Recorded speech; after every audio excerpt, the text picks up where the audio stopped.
Hi, I'm Christina, and for the Assistive Technologies module, um, I actually haven't had any experience with assistive technologies in the classroom.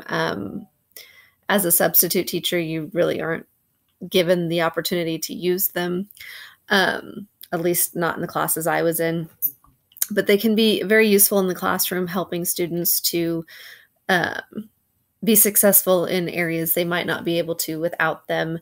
Um, for hearing impaired, visually impaired, children with issues with mobility, all sorts of different areas that assistive technology can help. Um,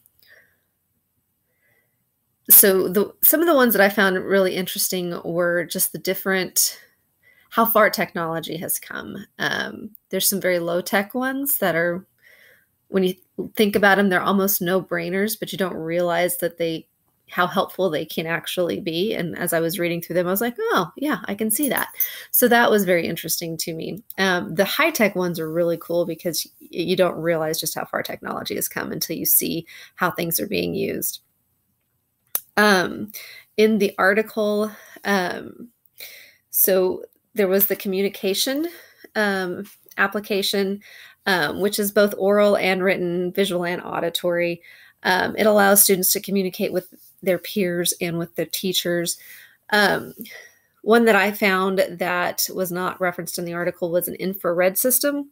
It's basically a high-tech FM system, and it transmits sound. It converts sound waves into infrared and into an infrared signal, and it beams that to a device the student wears, and it is then converted back into sound for the student, which is really, really techy. One of my daughter's friends, when she was in lower elementary school, had the FM transmitter for a hearing loss that she suffered when she was very little.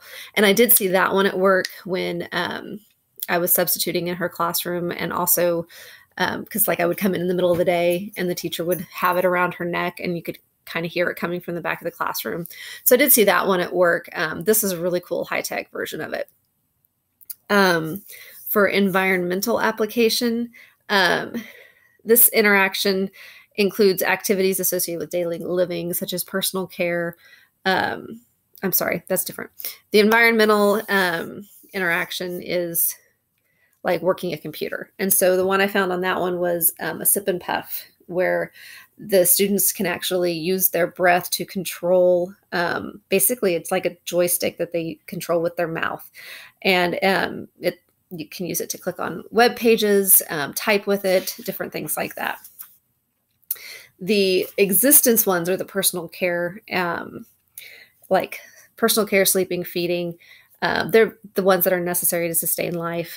And a very low-tech one that I saw that was kind of a huh moment was using the soap dispensers that are hands-free.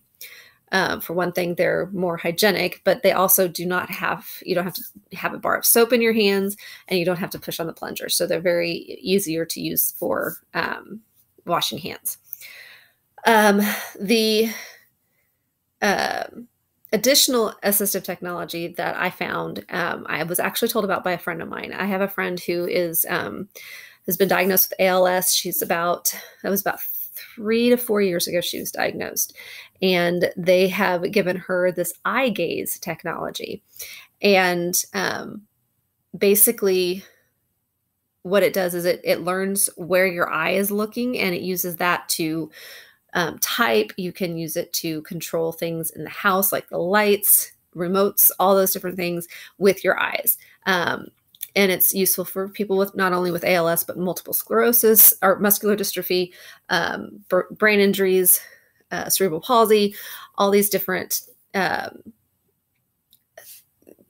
things where people can't use their hands and they're able to use their eyes instead. And I think that's very, very, very interesting and very cool. And that's called eye gaze.